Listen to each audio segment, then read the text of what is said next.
Hello, c'est Estelle. Aujourd'hui je vous retrouve pour une discussion écriture dans laquelle nous allons parler de la bienveillance dans les livres et la bienveillance en écriture. Si jamais vous me suivez depuis un petit moment, vous savez que je n'ai qu'un seul mot à la bouche, c'est la bienveillance. Et je sais qu'il y a des gens qui, eux, n'aiment pas trop ça. Je sais qu'il y a plein d'habits qui existent, de goûts. Des fois, j'ai l'impression qu'il y a un petit peu des stéréotypes ou des raccourcis qui se font sur justement la bienveillance qui ne me plaisent pas trop. Parfois, la bienveillance se fait un petit peu clasher et moi ça me fait de la peine parce que du coup je me dis putain mais les gars vous passez à côté d'un truc de ouf là. Et surtout parfois en fait on associe la bienveillance à certains trucs qui n'est pas forcément ça à mon goût. J'aimerais vous présenter dans cette vidéo un petit peu quelle est ma vision des choses, pourquoi j'aime autant la bienveillance dans le livre et dans l'écriture, pourquoi je continuerai à en écrire jusqu'à la fin de ma vie, et j'aimerais aussi dans cette vidéo vous encourager à vous lancer aussi dans les romans bienveillants et dans les personnages bienveillants. Premier petit disclaimer évidemment, je ne suis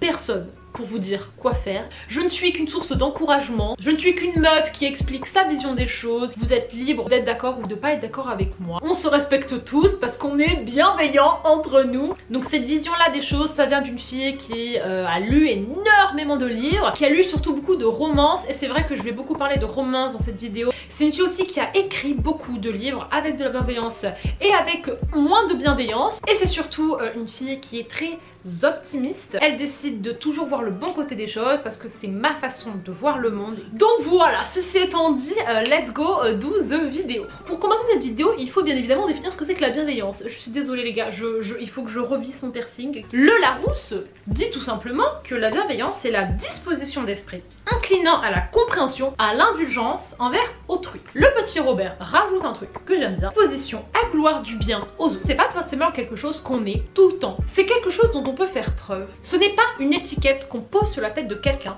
et qui ne change pas de toute sa vie. C'est quelque chose qui peut évoluer, c'est quelque chose qui peut être là puis être pas là. Vouloir le bien, donc ça ne veut pas dire à réussir à faire le bien, mais c'est juste à vouloir le bien. Donc c'est faire de son mieux, mais parfois ça ne marche pas tout le temps. Voilà pourquoi la bienveillance est ainsi autant importante pour moi. J'ai lu énormément de livres dans ma vie, les gars, où il y avait des relations toxiques, des personnages malveillants, de la manipulation, et ce n'était pas dénoncé. Et malheureusement ça m'a amené dans ma jeunesse, alors que j'étais une adolescente, à faire des erreurs, à me faire du mal, à me foutre dans des situations pas cool, où je me suis pas respectée, où je n'ai pas posé mes limites et où j'ai cru que c'était normal alors que ce n'était pas normal. Ce n'est pas la faute des livres, il n'y avait pas marqué dans le livre Estelle fait ça. Si jamais je pense j'avais vu dans des livres des situations que j'ai pu vivre dans lesquelles c'était dénoncé, et peut-être que je l'aurais mieux compris et que je n'aurais pas fait ça. Étant donné que je suis une fille qui passe énormément de temps à lire, et forcément c'est mon premier média, donc c'est le média qui m'influence je dirais le plus. Ce n'est pas le rôle forcément du média de faire ça, mais c'est vrai que étant donné qu'il a une énorme place dans ma vie,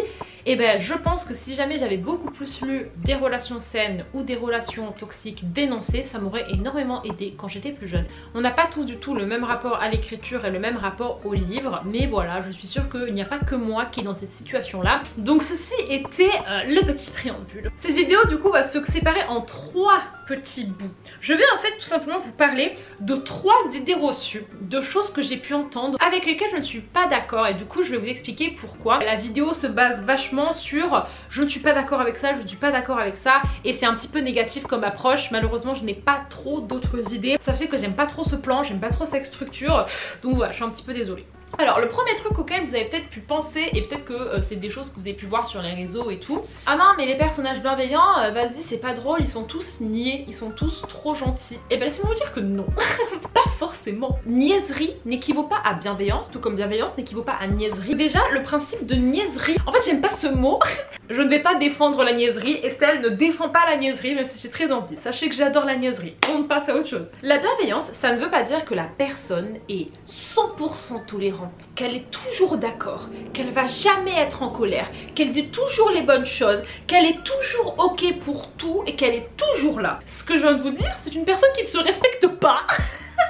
Et c'est pas ça qu'on veut. La personne, elle va faire de son mieux, elle va faire en sorte de comprendre, elle va essayer d'être indulgente, elle va essayer d'être tolérante, et surtout elle veut du bien aux gens. Et ce n'est pas parce que tu veux du bien aux gens que tu es forcément Dieu, quoi. Une personne bienveillante peut totalement avoir des défauts. Une personne bienveillante peut très bien avoir des peurs qui l'empêchent de faire certaines choses, donc c'est pas forcément la personne la plus forte du monde. Une personne bienveillante peut très bien ne pas tout connaître, tout sur tout. Même parfois, en voulant faire du bien, elle va pas forcément faire le bien, parce que c'est pas pareil de vouloir faire le bien et de au final faire le bien. T'essayes, tu fais des trucs, mais en fait ça ne marche absolument pas. Une personne bienveillante, elle est pas forcément là tout le temps, parce qu'une personne bienveillante, elle peut aussi prendre soin de sa santé mentale, elle peut aussi prendre soin d'elle-même, et des fois elle va pas aller en soirée, ou elle va te dire non, je reste chez moi. Une personne bienveillante, elle va pas forcément être tout le temps d'accord avec toi. Tu peux vouloir du bien aux gens sans forcément être d'accord avec eux, surtout si parfois la personne en face de toi, c'est un peu dangereux ce qu'elle est en train de dire. Si tu lui veux du bien, tu vas lui dire je suis pas d'accord avec ce que tu dis et j'aimerais que t'entendes ce que je suis en train de te dire. Ça veut pas forcément dire que la personne, elle est inexistante, elle est effacée, elle est molle, elle n'a pas de personnalité. C'est pas parce qu'on est bienveillant qu'on n'a pas de personnalité. Moi j'aime pas non plus quand on associe le fait d'être bienveillant avec le fait de ne pas être intéressant. On peut très bien être bienveillant et avoir plein de choses à raconter, on peut très bien être bienveillant et avoir des projets dans la vie, avoir de l'ambition. Vous voyez, en fait il y a plein de choses qui sont possibles. Évidemment je suis pas en train de dire que quand vous écrivez un livre, il faut qu'il y ait que des gens qui soient tout le temps bienveillants. Tu peux très bien faire une histoire où dedans les personnages sont hyper malveillants. Mais dans ce cas-là, ça s'appelle une dark romance et c'est dénoncé. Enfin, j'espère. Le seul truc que j'aimerais bien qu'on essaye de faire à partir de maintenant vraiment dans les livres, c'est que si jamais dans ton livre tu as un personnage qui est ultra malveillant ou tu as une relation qui est ultra malveillante, qu'elle soit présentée comme telle. Ou que si jamais du point de vue du personnage principal il n'est pas en capacité de se rendre compte que la personne est malveillante ou que la situation est malveillante, qu'il y ait une note de l'auteur à la fin qui explique qu'en effet c'était malveillant, ou alors que t'aies des personnages autour qui eux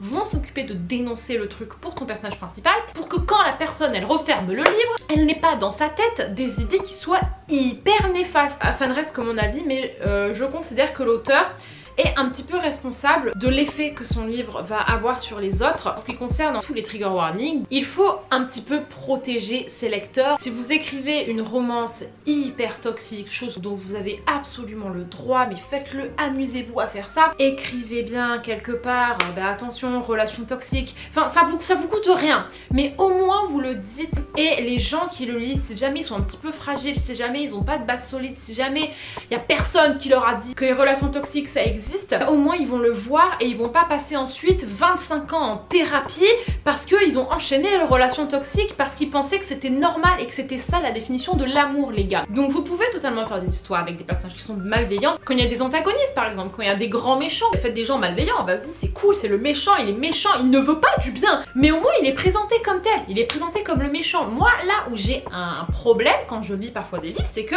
on a des personnes qui vont faire preuve de malveillance, qui vont faire preuve d'irrespect, qui vont faire preuve de moquerie, mais que la personne soit présentée comme un héros et que la personne soit présentée comme l'homme idéal. À la fin du livre, ce soit ils vécurent heureux et eurent beaucoup d'enfants et la vie c'est beau et heureusement que je t'ai rencontré, tu as changé ma vie. Moi c'est juste là où est le problème. Évidemment qu'il y a des gens qui vont savoir faire la part des choses, mais pas tout le monde. Et certes peut-être que vous, mais oui, mais évidemment que moi je sais reconnaître quand la relation est toxique. Évidemment j'ai pas besoin que tu me l'expliques 6 fois dans le livre, c'est lourd, laisse-moi tranquille. Génial, franchement génial. Mais d'où qu'il y a des gens ici qui ne savent pas le reconnaître. Moi la première les gars, et malheureusement ça peut partir très loin. Et il suffisait juste que ce soit écrit quelque part que c'était pas ça l'amour et que l'amour c'est pas censé te faire mal comme ça. Il y a des tas de filles qui s'identifient aux personnages, qui prennent certains livres comme vraiment la définition de l'amour alors que c'est la définition d'une relation toxique. Pensez aux gens qui sont plus fragiles que vous. Il vaut mieux écrire une phrase en plus qui va peut-être saouler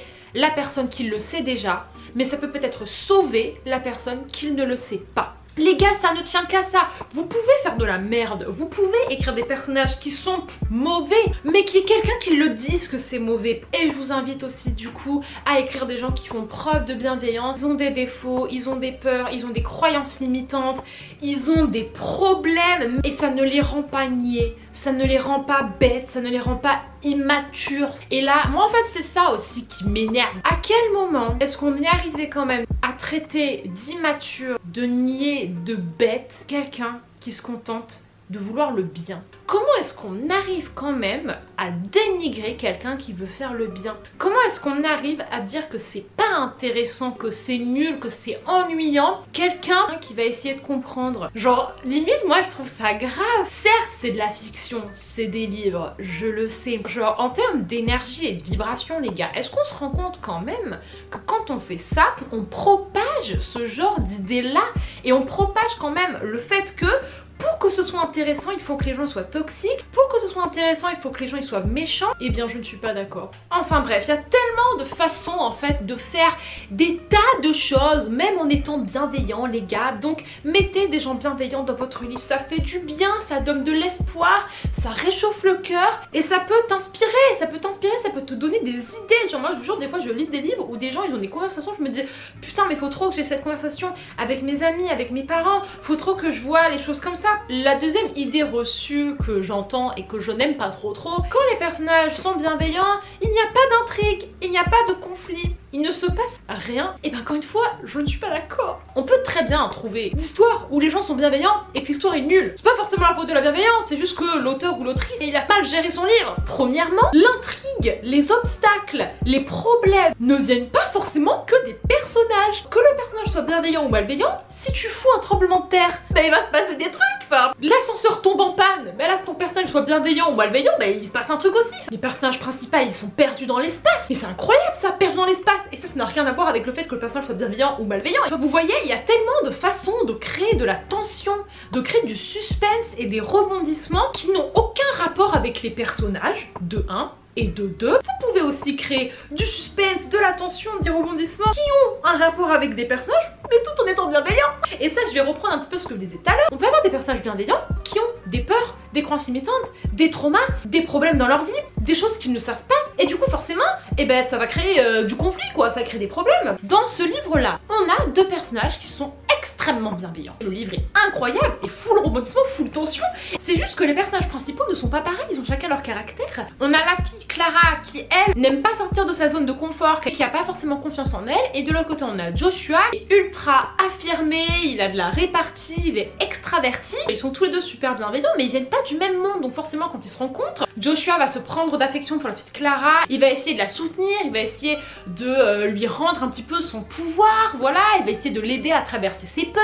Clara, au début, elle veut pas parce qu'elle a pas envie, et du coup ça crée du conflit, ça, parce qu'on a des personnages qui en fait ont des obstacles, mais les obstacles c'est eux-mêmes, avec des personnages qui ont des peurs, qui essayent de vaincre leurs peurs, avec des personnages par exemple qui n'arrivent pas à se comprendre, même si tu veux essayer de te comprendre, des fois tu n'y arrives pas, avec des personnages qui viennent de cultures différentes, qui viennent de familles différentes, qui n'ont pas les mêmes habitudes, forcément ça crée du conflit. Effectivement, c'est vrai que les conflits ne sont pas les mêmes selon vos goûts, ce que vous préférez. Moi c'est vrai que j'aime bien en fait quand on va profondément dans les personnages et dans leur psychologie, et que les intrigues et que les conflits ce soit sur des personnages qui essayent de se surpasser, qui essayent de se soigner, qui essayent de pardonner, qui essayent d'aller mieux, d'expérimenter des nouvelles choses. Et ça n'empêche pas que ce soit super drôle, genre c'est tellement drôle quoi. Être bienveillant, ça n'empêche pas de faire des erreurs. Ça veut dire que quand tu fais une erreur, tu l'assumes et tu t'excuses. Et moi franchement, flemme que les personnages ils s'excusent jamais. Il n'y a pas besoin que le mec parle mal, il n'y a pas besoin que la fille soit violente, que la fille parle mal, il n'y a pas besoin que la fille soit brisée, soit violée. Pour rendre un personnage complexe, pas besoin de lui faire souffrir des tas de traumatismes, d'utiliser le viol, notamment pour les filles, pour la rendre intéressante et pour la rendre mystérieuse. Vous vous rendez compte de ce que ça met dans la tête des gens, que pour être intéressant il faut être brisé, que pour être intéressant il faut aller mal, et ça c'est dangereux surtout, parce que tu montres que quand t'es heureux t'es pas intéressant. Rendez les gens heureux intéressants, rendez les gens bienveillants intéressants, parce qu'après ça c'est votre choix. Donc c'est pas parce que vous écrivez un couple toxique que votre histoire va être intéressante. Certes ça mène du conflit et de la tension, je suis d'accord avec vous, mais si c'est jamais dénoncé nulle part, que c'est un petit peu dangereux. Ne délaissez pas la bienveillance. Moi c'est juste ça ce que je vous invite à faire. Faites ce que vous voulez, mais s'il vous plaît ne délaissez pas la bienveillance. Et enfin le dernier point de cette vidéo, c'est que ce n'est pas réaliste. Donc pourquoi est-ce que je lirais ou est-ce que j'écrirais des gens bienveillants? As you wish. Là c'est vrai que c'est un petit peu des questions existentielles qui se posent. Certes, c'est totalement irréaliste quand tout le monde tout le temps est bienveillant, je suis d'accord avec vous, mais c'est pas grave, parce qu'il y a des gens qui vont mal dans leur vie, il y a des gens qui sont tristes, il y a des gens qui sont entourés de gens malveillants et qui ne savent pas ce que c'est que des gens bienveillants. Et imaginez un jour, ils vont ouvrir votre livre et ils vont voir des relations saines. Ils vont voir des couples qui parfois certes s'engueulent mais après qui s'excusent et qui essayent d'aller de l'avant. C'est possible, en fait ça existe, en fait je mérite ça. On n'est pas tous là pour écrire des livres pour aider les gens, on n'est pas tous là pour écrire des livres qui ont des messages, on peut écrire des livres juste pour s'amuser et moi je défends ça aussi à 3000%, amusez-vous, mais juste n'oubliez pas de dénoncer quand c'est malveillant. Montrez que c'est possible, même si le trait est grossi, même si on peut vous accuser que le livre n'est pas réaliste, eh bien on s'en fout parce qu'un livre feel good c'est bien, un livre où les gens sont gentils c'est bien, ça donne espoir en l'humanité, ça peut inspirer les gens, ça peut faire du bien aux gens qui ont des vies qui sont pas cool. Si jamais vous voulez écrire un feel good mais vous vous dites oh c'est peut-être pas réaliste, nanani nanana, c'est peut-être pas intéressant, si c'est intéressant. C'est intéressant, vous êtes intéressant, vos personnages gentils sont intéressants, s'il vous plaît. N'abandonnez pas votre idée, écrivez-la. Je suis sûre que si jamais dans les livres on commence à de plus en plus mettre en avant des relations saines, on va inconsciemment montrer aux gens ce que c'est qu'une relation saine. Les gens qui critiquent les trigger warnings, j'ai envie de vous dire, mais ça vous coûte quoi? Ça vous coûte quoi au début du livre écrire spoiler, trigger warning, ne lisez pas si vous en foutez? Malheureusement il y a des gens qui sont fragiles sur certains sujets, sur certains points, et ça ne coûte rien de prévenir au début du livre, comme ça la personne ne prend pas le livre. Oui non mais la personne elle sait de toute façon quand elle lit des livres qu'elle va forcément tomber sur des scènes qui peuvent être un petit peu hard. Oui, elle le sait, mais dans ce cas là ça veut dire qu'elle lit rien. Donc s'il vous plaît, aidez un petit peu les gens qui peuvent pas tout lire. Ne les excluez pas comme ça sous prétexte que vas-y faut pas être fragile. Ce n'est pas bienveillant. Une petite phrase au début du livre, ça ne coûte rien. Et au moins vous permettez à des gens qui ont des sujets très sensibles de pouvoir kiffer la lecture. Rendez accessible la lecture à tous les gars, c'est vraiment ça. Et même des trigger warnings, ce n'est pas une punition. Ça ne veut pas dire que votre livre il est trop hard ou il est trop violent, non, juste dire que au moins s'il y a quelqu'un qui est sensible, il va pas se faire du mal en lisant votre livre. Et voilà les amis, c'est tout ce que j'avais à dire sur le sujet. N'hésitez pas en commentaire si vous avez quelque chose à ajouter ou quoi, à me le dire, bien sûr avec bienveillance. Cette vidéo c'est pas un appel à arrêter les dark romances, à arrêter les livres horribles, à arrêter les personnages horribles, absolument pas, j'adore ça et j'en ferai toute ma vie, mais pensez juste à les dénoncer. Et si vous voulez écrire des livres feel good avec des gens bienveillants, je ne peux que vous encourager à le faire, mais vous n'êtes pas obligé de le faire. Je vous fais des gros bisous et je vous dis à plus tard dans une prochaine vidéo, bye bye.